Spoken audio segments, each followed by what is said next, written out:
Ciao, it's Pop on YouTube. So for those of you who have been around here for a while, you'll know that I'm a pretty big fan of the works of Neil Gaiman. And many years ago now, I read my first Neil Gaiman story, which was American Gods, and I'll be honest, 18-year-old me didn't really understand it too well. I thought it was a bit too long, too meandering, and just a bit overhyped, but now I am back, 6 years later, with a newfound appreciation and understanding of the book, so let's get into it. America, fuck yeah! Coming again to save the motherfucking day, yeah! So the story opens on Shadow Moon. This hippy-dippy fucking name anyway. Shadow just got released from the Slammer where he's been stuck for 3 years. We never really find out why he was there in the first place. The TV show added a reason, but the book keeps it pretty vague. He talks about prison for a bit and mentions that his buddy, Loki Lysmith, was a cellmate, who was important for later on, but anyway. So when Shadow gets home, it turns out that his wife is dead. He's obviously pretty devastated, but it turns out that she died giving roadhead to his best friend, and so she was a filthy adulterer. So he's bummed out, and then he ends up riding with Mr. Wednesday and his weird leprechaun buddy.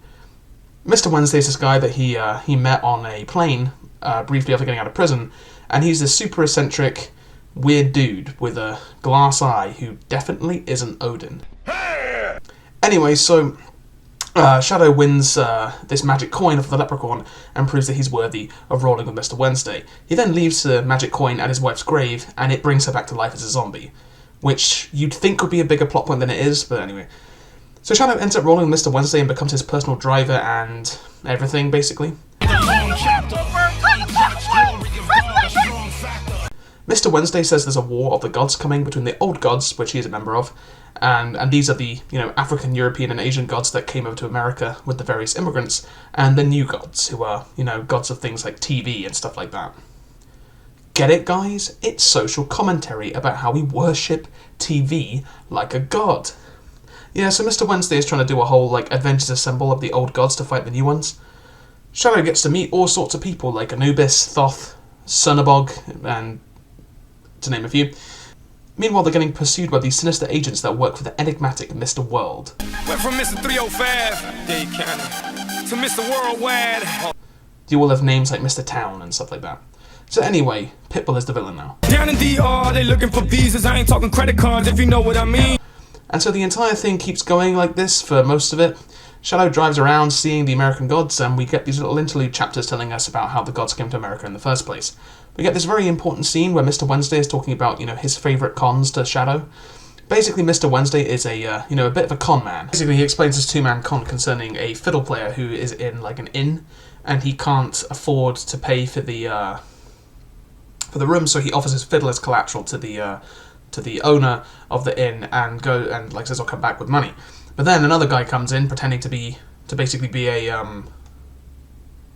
a fiddle expert, and so he basically says, hey, that fiddle's worth a ridiculous amount of money, like $50,000. Whose is it?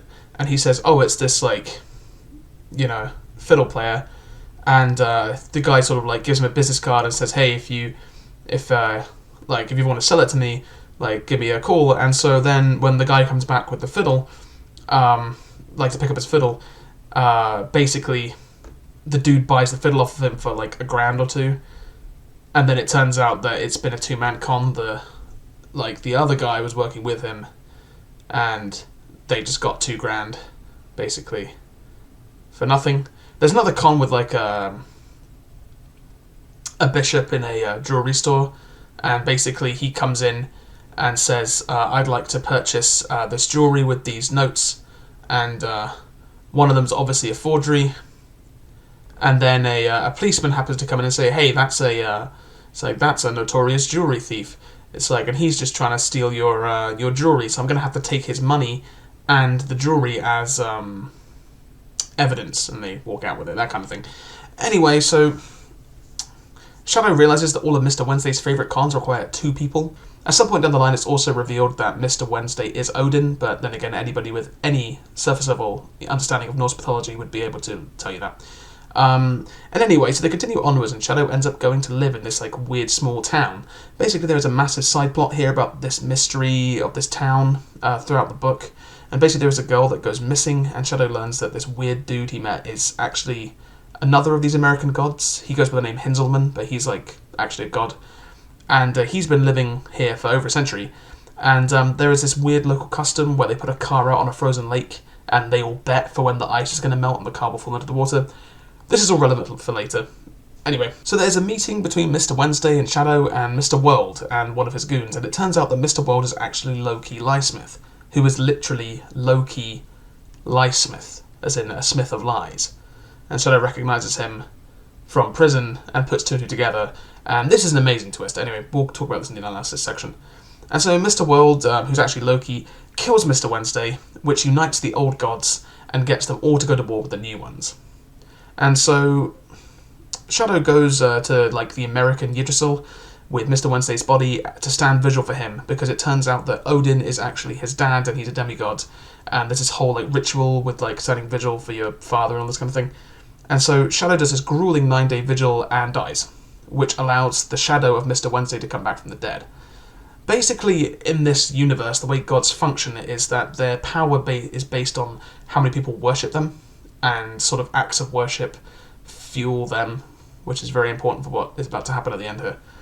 So Shadow goes to the land of the dead, but he gets resurrected, and he realizes this entire thing is actually a big two-man con set up by Odin and Loki.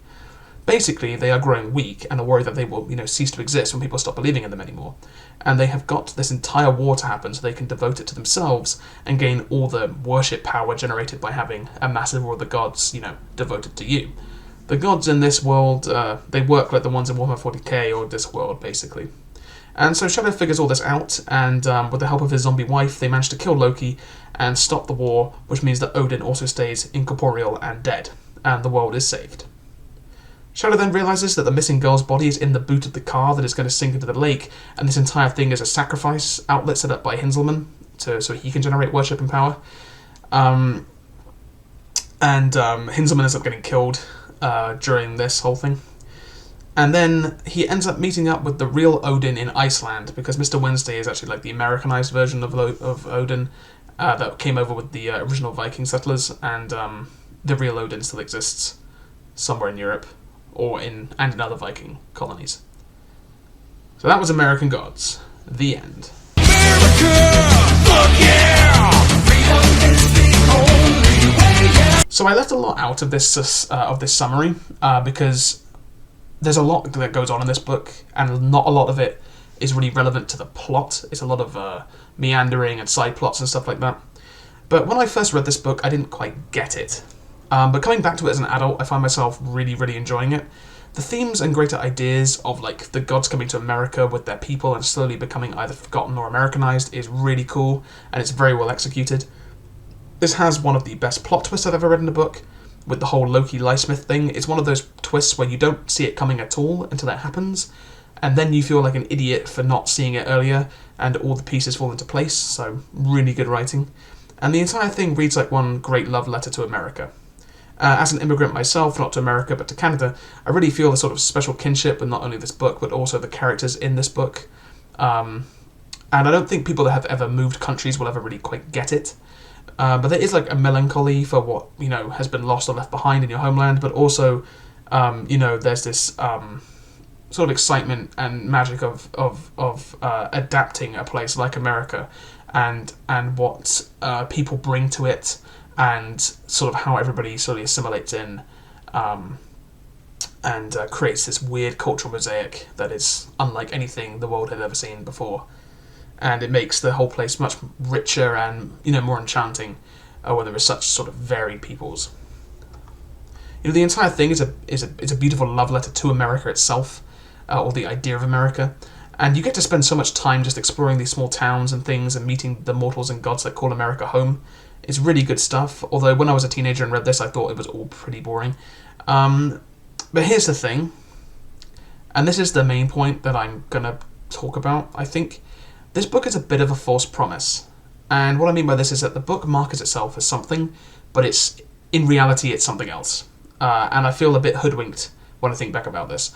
So the book markets itself as an urban fantasy. It sells you on this premise of, this great war between the new gods and the old gods, and the beginning really sets this up. But then it turns out it's not really about that at all. That is more in the background, and the story is more of an Americana piece of fiction than a fantasy one. And it's sort of like a literary tourism, taking center stage, and instead of this climactic fantasy battle, we just get sort of like, here's a cool town, and here's a little slice of life in America, and stuff like that. And I feel a lot of people are going to be disappointed by this, especially if they don't know what's coming. If you want a War of the Gods narrative, go and read something like The Secrets of the Immortal Nicholas Flamel. I know it's like a young adult book, but it better delivers on the premise than American Gods does. And because of this, I think I'm only going to give this a 4 out of 5. But I would highly recommend this to everyone, though I may have spoiled the main plot points. The book isn't really about that at all, as we established. You will get so much enjoyment from all the bits I didn't cover here. The Coming to America chapters, the scenes of Shadow and Wednesday just like doing magic tricks in dingy bars and all that kind of thing. The book really is a journey more than a destination, but even then the destination is still fantastic. Another thing that's kind of interesting with this book is comparing it to the TV show. The TV show for American Gods was quite bad, and I don't know how that happened. And my main gripe with it was one thing, it treated the audience as pretty dumb, whereas the book treated the audience as intelligent. The main one here is the Mr. Wednesday thing. Like, anybody who knows anything about Norse mythology knows that Mr. Wednesday is Odin, immediately. You know, he has, one of his eyes is a glass eye, and he's Mr. Wednesday. He might as well be calling himself Mr. Odin, right? Like, everybody knows that knows anything about Norse mythology, obviously. It's like, and so when the Odin reveal happens, it's kind of just like, it's not played up for a huge big deal, but in the show, it's played like this massive reveal, like this all, oh, look how smart I am, I fooled you, it's Odin, despite the fact that they put even more clues in the show, like he has ravens, like, and stuff like that, right? The book's twist is amazing, but I don't know how they were going to, well, I know the show got cancelled because it was terrible, but like, I don't know how they were going to do that twist, because you see Loki and you see Mr. World and they're clearly different people, so don't know what that was about, but I think the ultimate thing, and this is what really made the show bitter and hateful, and it was just didn't work, because the book is a love letter to America and all the weird and wonderful people that make America what it is. The show seems to actively hate America. Not only like in reality, but as a concept, right? There's just so much stuff in there that was added in where it's like, you really hate America and you hate Americans. And this book is this sort of uplifting piece about why America's amazing, and the show was trying to tell me why it was bad. And it just, the heart and soul was not in it. So, and it got cancelled because it was terrible, and even just normal people realised it was terrible. So I would never bother with that, although Ian McShane was really well cast as Odin.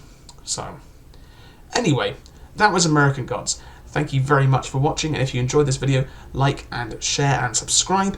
This was the second most voted book in the poll I posted recently, so that's why it was the second one to be done. If you missed the Dorian Gray one, I'll post a link down below.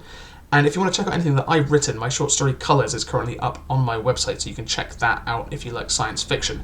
If you like more fantasy stuff, there is fantasy stories on my website too, called The Carrion King, Seraph of Kitch. There is also horror stories like Mal the Graveyard Man. So go and check that out. Thank you very much, and I'll see you next time.